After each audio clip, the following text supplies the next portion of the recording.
Well, good morning guys, and welcome back to a long overdue video. Now, I've been in Berlin for the last couple of weeks, hence why I haven't posted anything for a while. And I was using my little Olympus Pen F Micro Four Thirds camera for the trip, and it felt nicely. But today, I'm out at 4 o'clock in the morning, going to do a bit of seascape, landscape photography, and I'm on my local stomping ground at my local lighthouse, which normally means one thing. It normally means I'm trying out a new camera. But the new camera which I'm trying out, whilst being relatively small for the format, couldn't be further away in cost or sensor size from the little Olympus Pen F.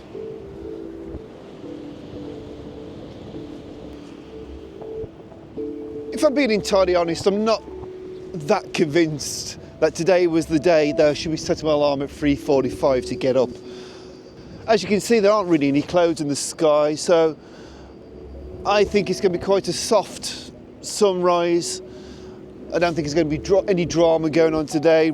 I definitely can't rely on colours in the sky. I don't think I can't rely on cloud coverage to try and make this shot, so I'm going to have to work really hard on my composition. Now, keeping this in mind, I think what I'm going to actually do is I'm going to try and use these rocks here, maybe this little group there, maybe go that way a little bit. Try and get some nice interesting foreground, and hopefully give this camera a proper tryout.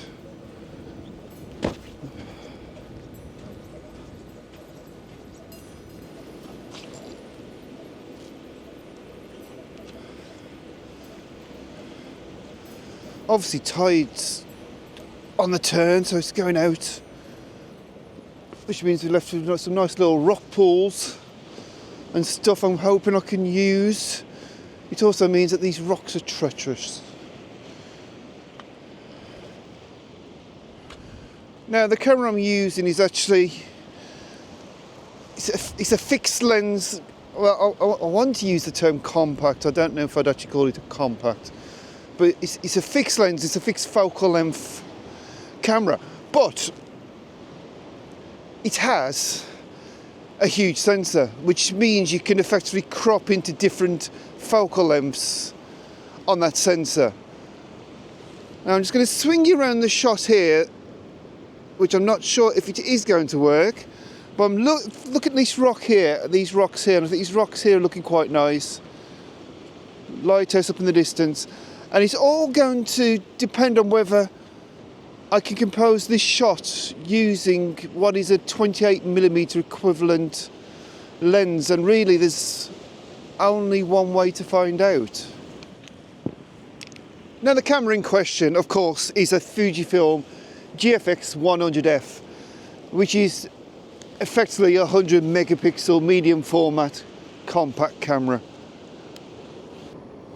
And I think for me the struggle may be the fact that it's a fixed lens. Now, to give you a bit of background on why I'm using this camera, if you've watched the channel, you will know that I have a GFX50R, which I love. I've got the chance to try this camera out. I'm not being paid to make this video. This is pure curiosity at this stage, because the form factor is lovely, you know, it doesn't weigh that much more than my XE4 with a 16 to 50mm lens on it. So the form factor is absolutely fantastic.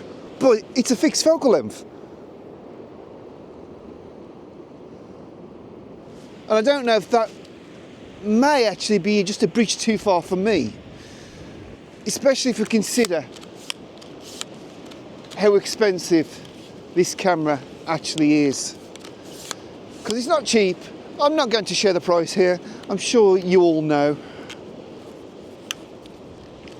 And to put it into context, my complete GFX50R kit with a 35 to 70mm lens, a 100 to 200mm zoom, and the 20mm tilt shift lens, which is adapted of course, and they were all bought second hand. But to put this all into context, that cost less than that camera body does.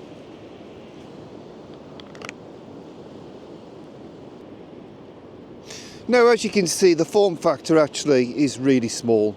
That is a super compact camera. And this lens is actually protruding a bit more than it could do, because this front part here is essentially a filter ring adapter so that you can use filters and use this hood.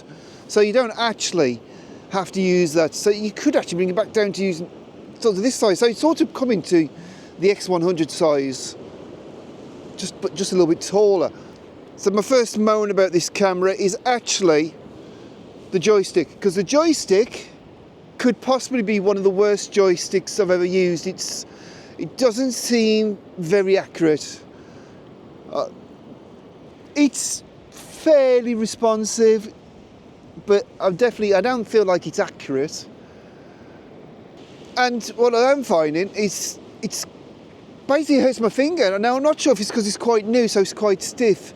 And admittedly this morning it's starting to feel a little bit better, but yesterday when I was using it, I used it at a little job where I was doing some portraits, and I took this camera along just to try it out, and I was finding that moving it around with my finger, with my thumb, it was actually hurting my finger. It could just be I've been on holiday for too long, and so I need to toughen back up.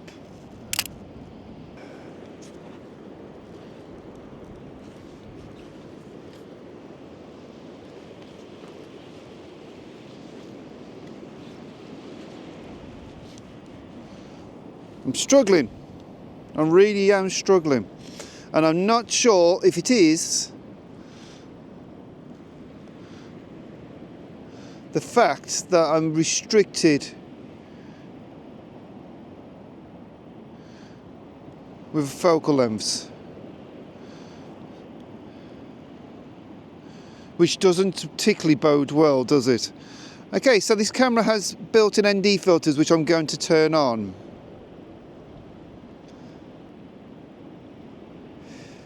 Four stops, which is great, isn't it, really? I've just turned on an ND filter in my camera. But you know what you Micro Four Thirds users out there are going to be saying, especially if you're Olympus users anyway, that yes, you could just do that. Anyway, digitally. But this is actually a physical ND filter. Whether that makes any difference, I'm not really sure.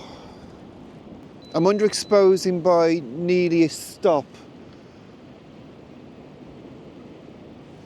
And this is the beauty of a medium format sensor, is that you can push and pull it a crazy amount. So really, I think it will make, well, the 50R has made ND filters a redundant thing. In fact, I'd say most modern cameras have made ND filters a redundant thing for me. By ND, I mean neutral density graduated as such, sorry, not ND. Just not convinced by the shot.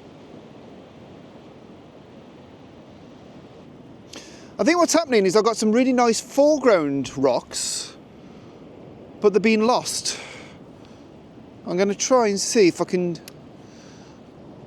Yeah, I think they're actually the stars of the show. I'm going to put that shot up for you just so you can see where we're at.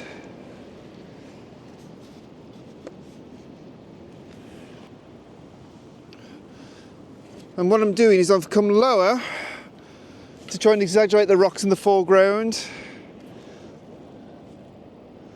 I've gone vertical, and I think actually that's a lot nicer. I've simplified the composition effectively.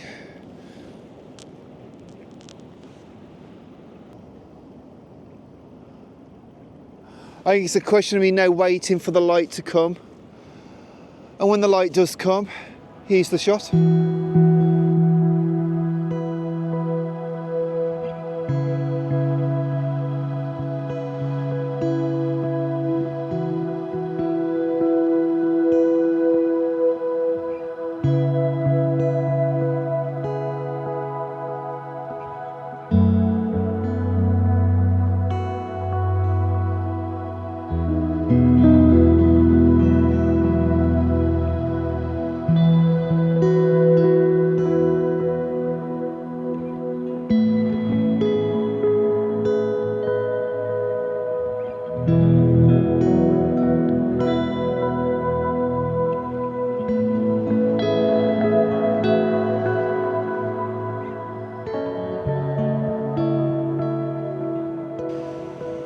the nicest of light, if I'm being honest.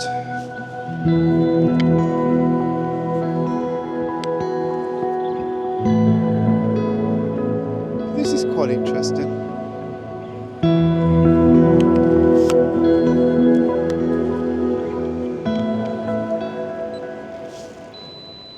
Now, if you're wondering why I've got the self-timer on, it's simply because the shutter is that quiet that it's hard to know if it's actually taking a shot. And I know by quiet, I mean virtually silent. It's a leaf shutter. So because it's a leaf shutter, there's not much slapping around. It's the shutter mechanism is within the lens. I'm not going to go into the mechanics of how it works, but what it does essentially mean is that this camera is super, super quiet. Now, imagine this would actually be quite good for a wedding environment. However, whilst it would be good for a wedding environment because it'd be really quiet, it's only an f4 lens, so that is a bit restrictive. But I think this is going to be a recurring theme with this camera actually, because with every pro there's a con, and with every con there's a pro. So whilst it is only an f4 lens, which means that basically it's not the most receptive to light, this sensor is huge, and because this sensor is huge, the high ISO performance and noise levels are really, really good. So it's all about trade-offs. But of course, having a huge sensor means one important thing, and that important thing is that you have lots of room for cropping. And this is what really interests me about this camera. So here we have the normal 4:3 aspect ratio, which is using the complete 100 megapixels of the sensor. Now we have this nifty little button dial thing here, which if we turn, you will see is actually changing the aspect ratio. And there we have the 65-24 X-Pan crop. Now, I was lucky enough back in the day to actually own the Hasselblad X-Pan, which is now the thing of legend really, and it's also really expensive. And to put this into context, if I wanted to go out and get a Hasselblad X-Pan that I used to own with the 45mm lens, which was the standard lens, I wouldn't be surprised at all if it didn't come to virtually the same price as this. And if we take film running costs into account, then this camera actually starts to work out cheaper. Now, when I first saw this camera, my first initial thought was, this could be as close as I'm going to get to a digital X-Pan. And there are a few cameras I regret selling, but I regret selling my X-Pan. Now, this camera is small. Okay, it's a fixed lens, but my Hasselblad X-Pan was a fixed lens due to the fact that I could never justify the cost of the other lenses. So it's not a deal breaker for me. I can cope with having just a camera body with a fixed lens if it allows me to produce 50 megapixel panoramic images, which this does. Now, if I was in the mood for going for a Fuji 617 look, it also has that crop built into this camera. And I think really the fact they've built us a dedicated aspect ratio dial really does tell us that Fujifilm expect us to use this camera to really explore the aspect ratios available on it. And it is what's really, really appealing to me, because I love panoramics, and if we look at this camera, I could go hiking, biking, throw this in my bag. It weighs 700 odd grams, so it weighs not a lot. Battery life's good, 100 megapixel sensor. I can produce 50 megapixel panoramic files, Fuji colours, rangefinder style, which I do like. It's small but big things, I think. I think there's no denying that a complete system is more versatile, but for me that's not why I'm considering this camera. I'm considering this camera because I don't want it to be a complete system. I don't expect it to replace every other camera I own. What I expect to do is to fill a gap that the others can do, but can't do very conveniently. For example, my 50R sits in a bag underneath my desk the majority of the time, because I tend to favour taking out the Olympus Pen F or the Fujifilm X-E4. And that's not because of the camera, it's because of the size. Because the 50R is my favourite camera at the lot of them, but it's the size. It's bigger, it's clunkier. Now this, in complete contrast, isn't that much bigger than the X-E4. Isn't that much drastically bigger than the Pen F, to be honest. It is bigger, but it's not drastic. But it does something so unique that the others can't do. Yeah, the jury's out, and as I say, this video is not a review of this camera as such, but really it's all about first impressions. And so far, my first impressions are actually quite mixed.